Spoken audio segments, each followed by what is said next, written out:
네, 지난 시간에는 제가 담당을 맡은 교수로서 어떠한 일들을 하고 또 여러분들과 에게 어떤 도움을 줄 수 있을까, 또 그리고 이런 뭐 이론과 실습을 통해서 현장에서 어떻게 실무를 처리할 수 있을까에 대해서 본인의 소개를 좀 하면서 여러 가지 예를 들어서 설명을 드렸습니다. 이제 오늘 그 오리엔테이션을 통해서 과연 그러면 어떠한 과목을 어떻게 여러분들과 함께 공부해 나가야 될 것인지 저희 그 강의 계획서를 잠깐 보시고 다음 수업 준비에 임하고자 합니다.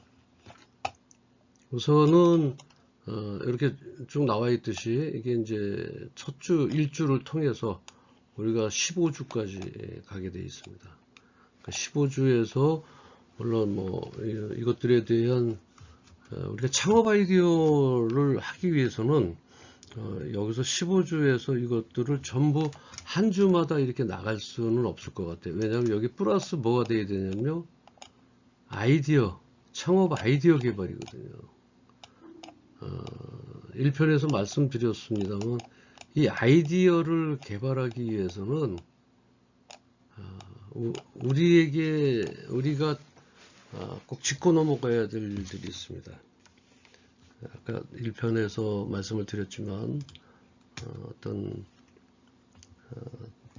창의성에 대해서 지금까지 해왔던 그 심리적 관성에 의한 여태까지 그 어떤 습관과 여러 가지 그 버릇, 관습 뭐 이런 것들 때문에 이 창의성을 방해받는 경우가 거의 대부분이다 이렇게 생각하시면 됩니다. 그래서 심리적 관성을 어떻게 트레이닝해서 아이디어를 개발할 건지에 대한 실습 과정을 통해서 우리가 한번 공부를 하고 해야 되기 때문에 여기서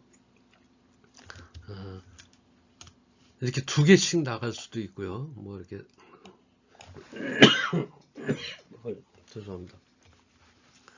3개씩 나갈 수도 있습니다. 그래서 이걸 원래는 이건 창업 실무에 대해서 이렇게 주당 편집을 해서 나가는데, 창업과 기업가 정신, 요거는 이제 가능한 스킵을 하도록 하겠습니다. 왜냐하면 기업가 정신과 창업 아이디어와 물론 연관이 없지 않아 있습니다만 기업가 정신은 약간의 내용만 가미를 해서 그 다음에 창업 경영 환경, 요것도 이론적인 패턴이 더 많습니다.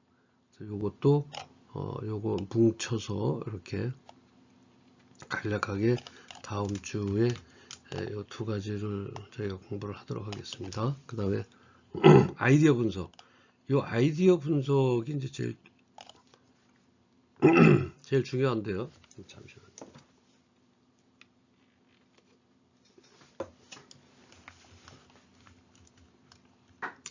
우리 그러니까 우리가 수업하는 이 교과목이 창업 아이디어 개발이에요. 그래서 사업 아이디어는 어떻게 선정할까 해서 이 안에 사이에다가 그러니까 요 교재는 요 정도까지 쓰다가 요 사이에 이제 제가 별도로 만든 강의 교재가 있어요. 그 교재를 통해서 여러분들의 아이디어 창출은 어떻게 할 것인가 이렇게 그래서 공부를 할 겁니다. 자, 여기에 중요한 부분이 다 있어요. 이거 선정을 한 다음에 이게 한 4, 5주 아마 걸릴 것 같습니다. 이 아이디어에 대한 아까 말씀드렸던 창의성 개발, 다시 말하면 창의성 개발이 아이디어 개발에 있어서 아주 많은 포션을 차지하고 있거든요. 그래서 이 창의성 개발은 어떻게 할 수 있는지에 대해서 어떤 그 실패한 사례와 성공한 사례를 놓고 저희가 함께 공부를 할 것이고요. 그 다음에 사업 타당성 분석. 이 사업 타당성 분석은 실제적으로 어떤 것을 얘기하냐면요. 정부에서 어떤 사업을 치를 때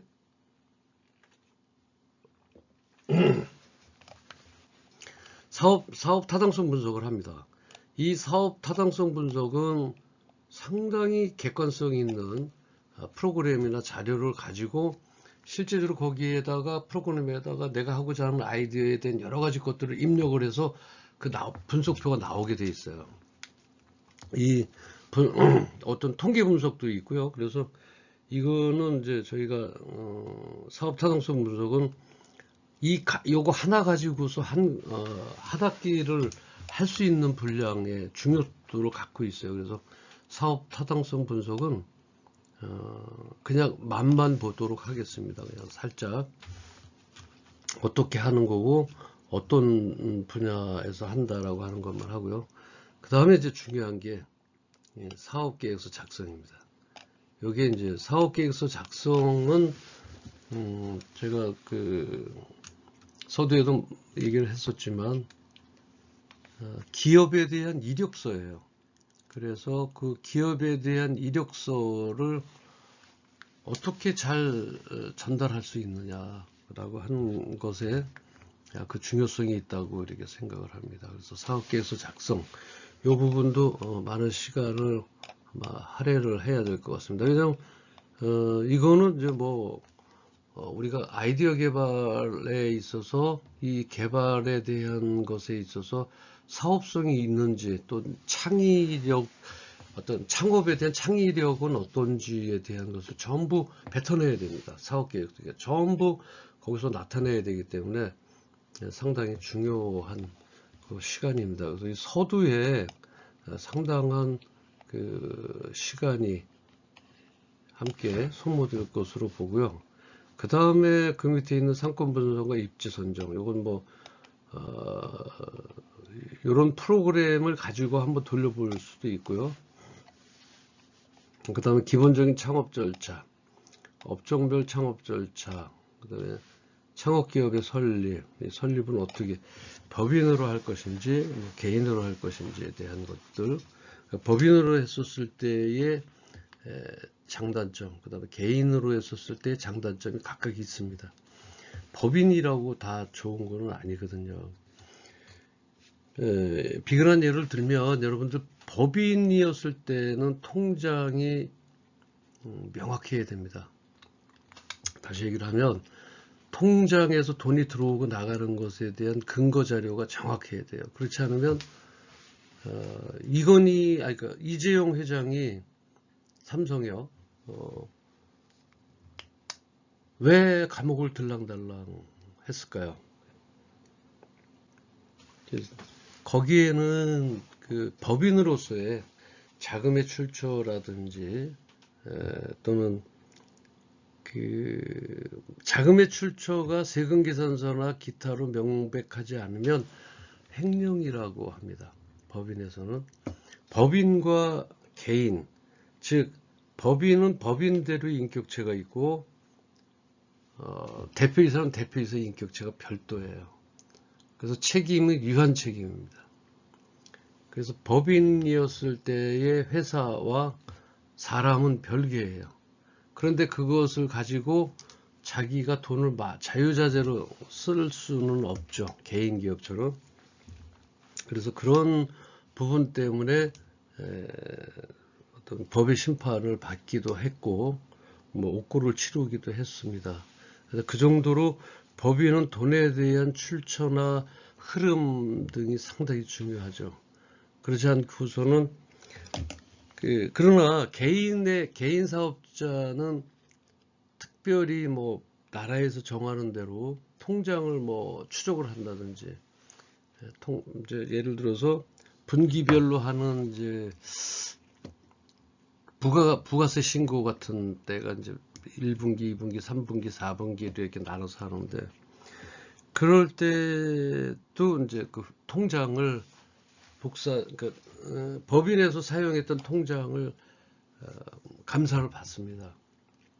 감사라고 할 거는 없지만 거기에서 돈 입출금에 대한 명백한 증거 자료가 있는지 없는지를 판단을 해서 만약에 증거 자료가 없다, 끝까지 없다 그러면 정부 세무서에서 횡령으로 고발을 하게 되어 있어요. 그러면 그 고발에 의해서 그 기업은 조사를 받고요. 소명 자료가 넉넉하지 못하거나 말도 안 되는 것이라면 바로 이제 구속을 하게 되는 거죠. 자, 이러한 그 업종별 창업 절차에 따라서도 사실은 개인은 그렇지 않아요. 개인은 통장의 입출금에 대해서 좀 자유롭습니다. 1,000만 원을 넣든지 빼가든지 하는 것도 대표이사, 사장이라고 그러죠. 개인은 사장입니다. 법인은 대표이사고요. 왜냐하면 이사들로 구성되어져 있는 그 중에 하나가 대표이사거든요. 그래서 대표자를 붙입니다. 대표이사, 그리고 개인 기업은 이제 사장이라고 얘기를 하죠. 회사의 장이다라고 하는 얘기예요. 이렇게 이제 업종별 또 창업 절차가 다 다르고요. 창업 기업의 설립이 다 다릅니다. 법인은 또 설립이라고 얘기를 하고요. 개인 기업은 창업이라고 얘기하나? 창업이라고 얘기하나요? 설립과 아마 창업으로 이렇게 구분되어지는 것 같습니다. 기억에. 그 다음에 창업자금의 조달과 창업지원제도. 이것도 상당히 중요한 부분이죠. 예, 이 부분은 창업자금을 어떻게 조달할 것인가.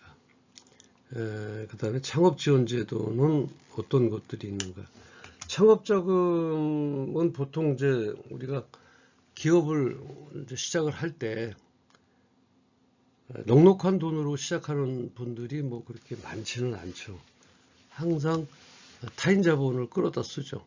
타인 자본은 무엇들이 있을까요? 어떤 것들이? 은행을 통해서 어떤 부동산을 담보로 돈을 구하는 것도 있습니다. 그런데 타인 자본에 의한 것들은 항상 리스크를 가지고 있어요.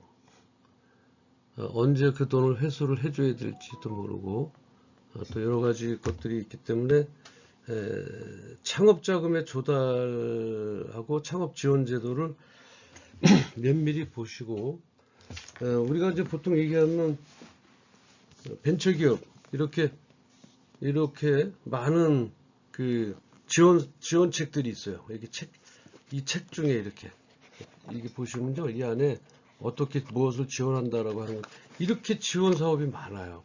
물론 뭐 이게 전부 다 소상공인이나 뭐 소기업이 이렇게 해당되지는 않습니다. 중견기업까지는 충분히 이 안에서 지원 사업을 얻을 수가 있다라고 하는 얘기죠. 그래서